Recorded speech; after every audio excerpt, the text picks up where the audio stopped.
ಎಲ್ರಿಗೂ ನಮಸ್ಕಾರ. ನಮ್ಮ ನ್ಯೂಸ್ ಅಲರ್ಟ್ ಯೂಟ್ಯೂಬ್ ಚಾನಲ್ಗೆ ನಿಮಗೆ ಸ್ವಾಗತ. ನಾನು ಚಂದನ್. ನಮ್ಮ ಕರ್ನಾಟಕದಲ್ಲಿ ಏನಾರ ಸಿನಿಮಾ ಶೂಟಿಂಗ್ ಮಾಡ್ತವ್ರ ಅಥವಾ ವೆಬ್ ಸೀರೀಸ್ಗಳನ್ನ ತೆಗಿತವ್ರ ಗೊತ್ತಾಗ್ತಿಲ್ಲ. ಏನು ದಿನ ಬೆಳಗಾಗೋದ್ರಲ್ಲಿ ಮತ್ತೊಂದು ದರೋಡೆಗಳು.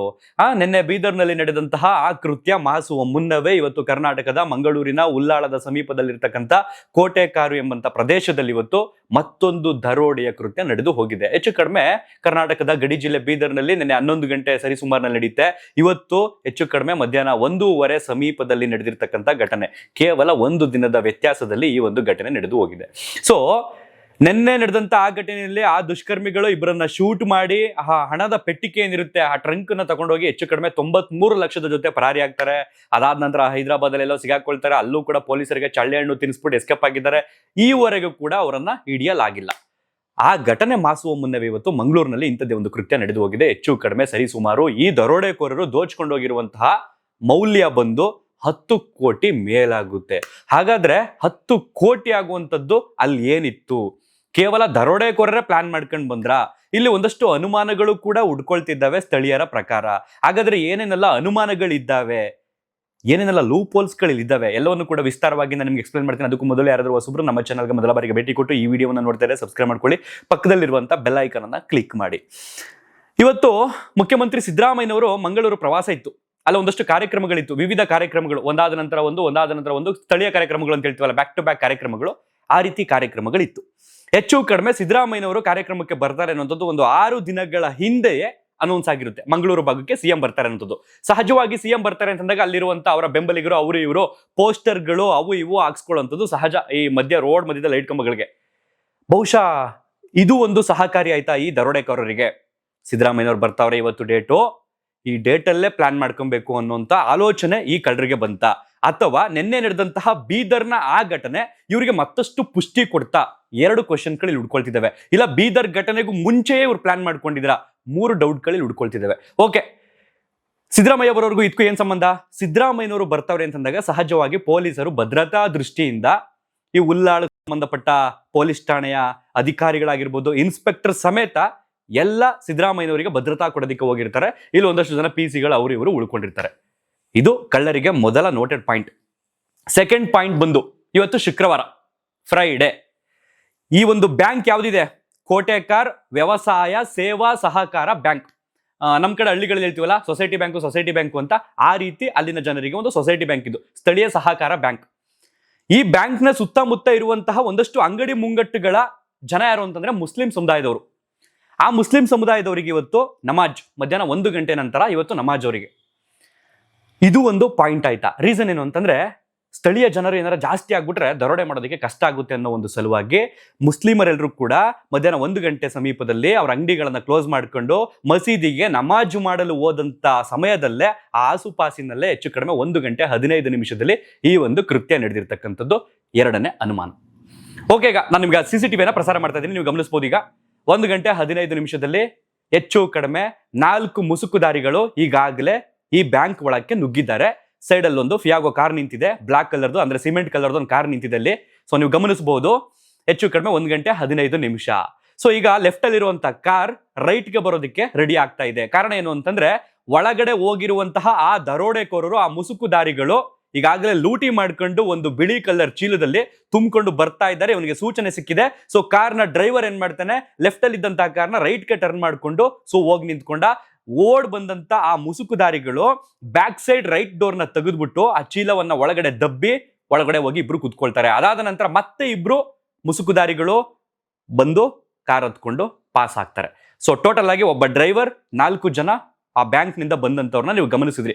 5 ಜನ ದರೋಡೆಕೋರರು ಇಲ್ಲಿ ಕಂಡಂತದ್ದು. ಸೊ ಸ್ಥಳೀಯ ವಿದ್ಯಾರ್ಥಿಗಳು ಅಂದ್ರೆ ಸ್ಕೂಲ್ ಮುಗಿಸ್ಕೊಂಡು ಹೋಗ್ತಿದ್ದಂತ ಸ್ಟೂಡೆಂಟ್ಸ್ ಹೇಳಿದ್ದೇನು ಅಂತಂದ್ರೆ ಹೆಚ್ಚು ಕಡಿಮೆ 6 ಜನ ಇದ್ರು ಅಂತ ಮಕ್ಳು ಹೇಳ್ತಿರೋಂಥದ್ದು. ಆ ಮಕ್ಳು ಹೇಳ್ತಿರೋದು ಕನ್ನಡ ಮಾತಾಡ್ತಿದ್ರು, ಇಲ್ಲಿ ಬಂದಂತವ್ರು ಮಾಸ್ಕ್ ಗಳು ಹಾಕೊಂಡಿದ್ರು, ಸೊ ಬ್ಯಾಂಕ್ ಕಡೆಗೆ ಕತ್ಕೊಂಡು ಹೋದ್ರು, ನಾವು ನೋಡ್ಕೊಂಡು ಹೋದ್ರು ಅಂತ ಮಕ್ಳು ಹೇಳ್ತಿರೋಂಥದ್ದು. ಸೊ ಬ್ಯಾಂಕ್ ನ ಸಿಬ್ಬಂದಿ ಹೇಳ್ತಿರೋದೇನು ಅಂತಂದ್ರೆ 5 ಜನ ಬಂದಿದ್ರು, ಹೆಚ್ಚು ಕಡಿಮೆ ಅವರೆಲ್ಲ ಹಿಂದಿ ಮಾತಾಡ್ತಿದ್ರು ಅಂತ ಬ್ಯಾಂಕ್ ನ ಸಿಬ್ಬಂದಿ ಹೇಳಿದ್ರು. ಸೊ ಇವರು ಒಳಗಡೆ ಹೋದ್ರು. ಈಗ CCTV ಎಲ್ಲ ತುಂಬಿಕೊಂಡು ಹೋಗಿದ್ದನ್ನ ನೀವು ಗಮನಿಸಿದ್ರಿ. ಇದು ಬ್ಯಾಂಕ್ ನ CCTV ಅಲ್ಲ, ಬದಲಿಗೆ ಸ್ಥಳೀಯ ಅಕ್ಕಪಕ್ಕದ ಅಂಗಡಿ ಮುಂಗಟ್ಟುಗಳಲ್ಲಿ ಯಾವುದೋ ಒಂದು ಅಂಗಡಿಯಲ್ಲಿ, ಯಾವುದೋ ಒಂದು ಮನೆಯಲ್ಲಿ ಅಳವಡಿಸಲಾದಂತ CCTVಯ ದೃಶ್ಯ ಇದು. ಸೊ ಈಗ ಇವರು ಹೆಂಗ್ ಪ್ಲಾನ್ ಮಾಡ್ಕೊಂಡು ಹೋಗಿರ್ಬೋದು, ಮುಸ್ಲಿಮರೆಲ್ಲರೂ ಕೂಡ ಇಲ್ಲಿ ನಮಾಜ್ಗೆ ಹೋಗ್ತಾರೆ, ಅಕ್ಕಪಕ್ಕದ ಅಂಗಡಿಗಳೆಲ್ಲ ಖಾಲಿ ಆಗಿರ್ತವೆ, ಕ್ಲೋಸ್ ಆಗಿರ್ತವೆ, ಈ ಸಂದರ್ಭದಲ್ಲಿ ನಾವು ಬ್ಯಾಂಕ್ ನ ಲೂಟಿ ಮಾಡ್ಬೋದು ಅಂತ ಪ್ಲಾನ್ ಮಾಡ್ಕೊಂಡು ಮೊದಲು ಬ್ಯಾಂಕ್ ಒಳಗಡೆ ಕಾಲಿಟ್ಟಿದ್ದಾರೆ. ಸೊ ಈ ರಾಷ್ಟ್ರೀಕೃತ ಬ್ಯಾಂಕ್ಗಳು, ದೊಡ್ಡ ದೊಡ್ಡ ಬ್ಯಾಂಕ್ಗಳಾದ್ರೆ ಒಬ್ಬ ಗನ್ಮ್ಯಾನ್ ಅನ್ನ ಆಚೆ ಕಡೆ ನಿಲ್ಸಿರ್ತಾರೆ. ಈ ಮಧ್ಯಾಹ್ನ ಊಟದ ಸಮಯ ಬಂದಾಗ ಈ ಗೇಟ್ ಇರುತ್ತಲ್ಲ ಅದು ಕ್ಲೋಸ್ ಮಾಡ್ಬಿಟ್ಟು ಚೈನ್ ಹಾಕಿರ್ತಾರೆ, ಸ್ವಲ್ಪ ಆಸುಪಾಸ್ನಲ್ಲಿ ನುಕ್ಕೊಂಡು ಹೋಗ್ಬೋದು ಜನ. ಬಟ್ ಈ ಬ್ಯಾಂಕ್ ಏನಾಗಿದೆ ಅಂತಂದ್ರೆ ಇದೊಂಥರ ಹೆಂಗೆ ಅಂತಂದ್ರೆ ಸ್ಥಳೀಯರ ಬ್ಯಾಂಕು, ಬಡವರ ಬ್ಯಾಂಕು ಅಂತ ಹೇಳ್ತೀವಲ್ಲ, ಆ ರೀತಿ ಸೊಸೈಟಿ ಬ್ಯಾಂಕ್ಗಳು.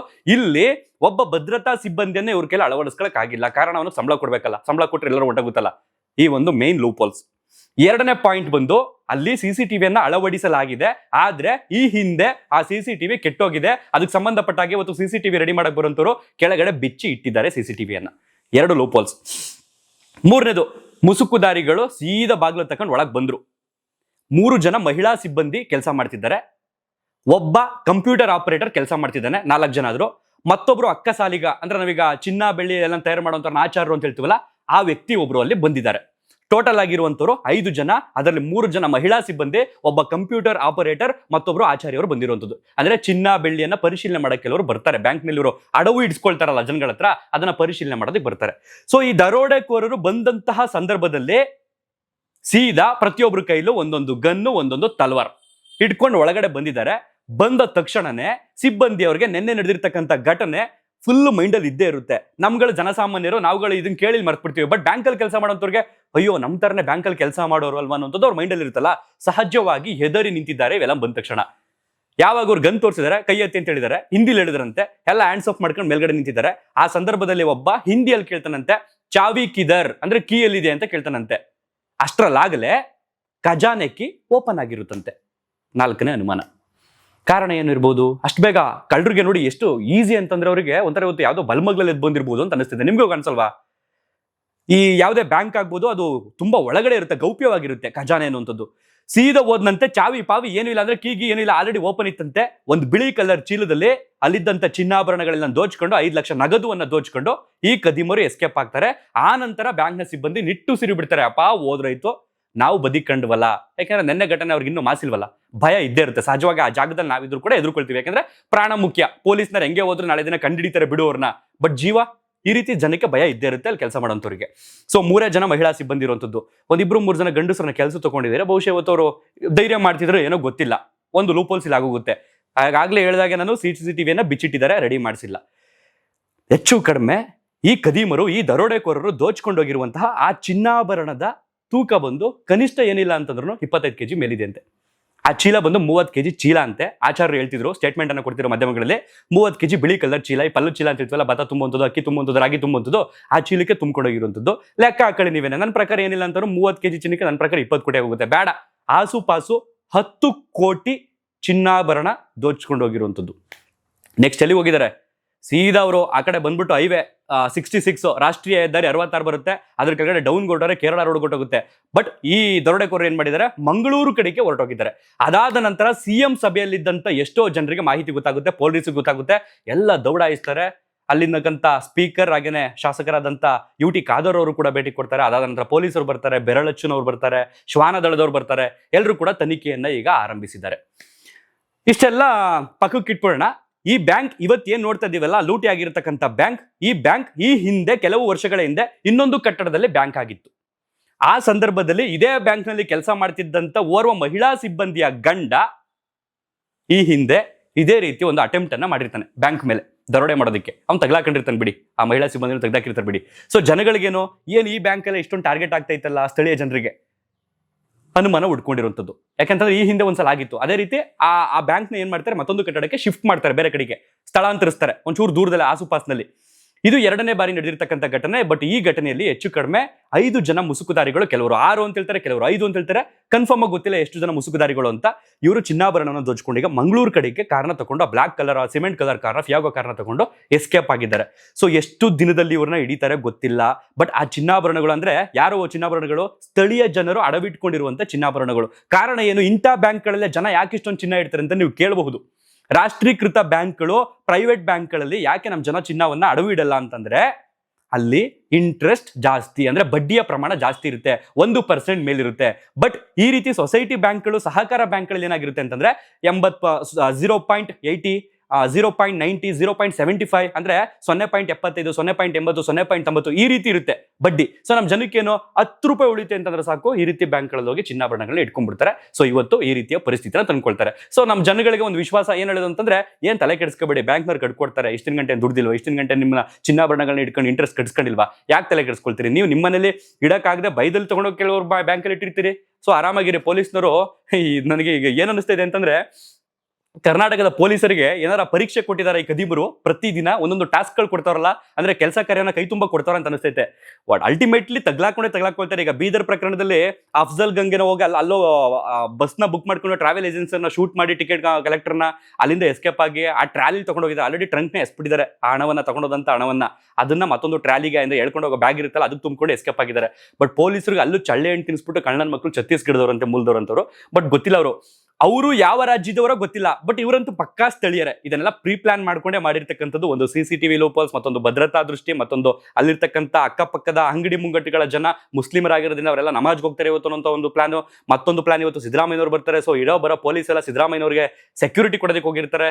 ಇಷ್ಟೆಲ್ಲ ಲೂಪ್ ಹೋಲ್ಸ್ಗಳು ಇರೋದ್ರಿಂದ ನನಗನ್ನಿಸ್ತಿದೆ ಖಂಡಿತವಾಗಿಯೂ ಇವರು ಅಲ್ಲಿಯ ಸ್ಥಳೀಯರೇ ಆಗಿರ್ತಾರೆ ಅನ್ನುವಂಥದ್ದು. ಸೊ ಗೊತ್ತಿಲ್ಲ ಪೊಲೀಸರು ಯಾವ ಮಟ್ಟದಲ್ಲಿ ತನಿಖೆಯನ್ನು ಆರಂಭಿಸ್ತಾರೆ, ಅವರಿಗೆಲ್ಲ ಯಾವ ರೀತಿ ಶಿಕ್ಷೆಯನ್ನ ಕೊಡ್ತಾರೆ. ಜೊತೆಗೆ ಅಪ್ಪಿತಪ್ಪೆ ಕಳ್ಳರು 6 ಜನನು 6 ಭಾಗಕ್ಕೆ ಏನಾರು ಹೊಟ್ಟೋಗ್ಬಿಟ್ರೆ ಏನ್ ಕತೆ, ಅದಂತೂ ಗೊತ್ತಾಗ್ತಿಲ್ಲ. ಏನಾರು ಸ್ಪ್ಲಿಟ್ ಆಗ್ಬಿಟ್ರೆ. ಒಟ್ಟಾರೆಯಾಗಿ ನೋಡೋಣ, ಪೊಲೀಸರಿಗೆ ಇದೊಂದು ದೊಡ್ಡ ಟಾಸ್ಕ್ ಆಗಿದೆ. ಈ ಕಡೆ ಗಡಿ ಭಾಗದಲ್ಲಿ ಒಂದು ಟಾಸ್ಕ್ ಆದ್ರೆ, ಈ ಕಡೆ ಕರಾವಳಿ ಭಾಗದಲ್ಲಿ ಮತ್ತೊಂದು ಟಾಸ್ಕ್ ಆಗಿದೆ. ಸೊ ಯಾರು ಬೇಗ ಹಿಡಿತಾರೆ ಕಾದು ನೋಡೋಣ.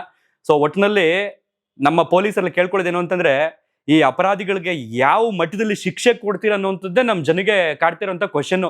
ನೀವು ಕೊಡೋಂಥ ಶಿಕ್ಷೆ ನೆಕ್ಸ್ಟ್ ಮಾದರಿ ಆಗ್ಬೇಕು, ಪಾಠ ಆಗ್ಬೇಕು, ಇನ್ನಷ್ಟು ಜನ ಅಪರಾಧಿಗಳು ಎದುರ್ಕೋಬೇಕು ಅನ್ನೋಂಥ ಇರುತ್ತೆ ಹೊರತು, ನಾವು ಮಾಡೋಣ, ಟ್ರೈ ಮಾಡೋಣ, ಸಿನಿಮಾದಲ್ಲೆಲ್ಲ ತೋರಿಸೋರಲ್ಲ ಅನ್ನೋ ಥರ ಆಗೋಗುತ್ತೆ. ಸೊ ಈ ಅಪರಾಧಿಗಳಿಗೆ ಗನ್ ಎಲ್ಲಿ ಸಿಕ್ತು, ತಲವಾರ್ ಏನ್ ಸಿಕ್ತೋ ಬಿಡಿ, ಮಚ್ಚು ಲಾಂಗು ಕುಡ್ಲು ಅದು ಇದು ಅಂತ, ಗನ್ಗಳು ಹೆಂಗ್ ಸಿಕ್ತು ಅವ್ರಿಗೆ, ಗನ್ಗಳು ಹೆಂಗ್ ಬರ್ತಿದ್ದಾವೆ ಕರ್ನಾಟಕಕ್ಕೆ, ಇದು ಕ್ವಶನ್. ಹುಡುಕಿ.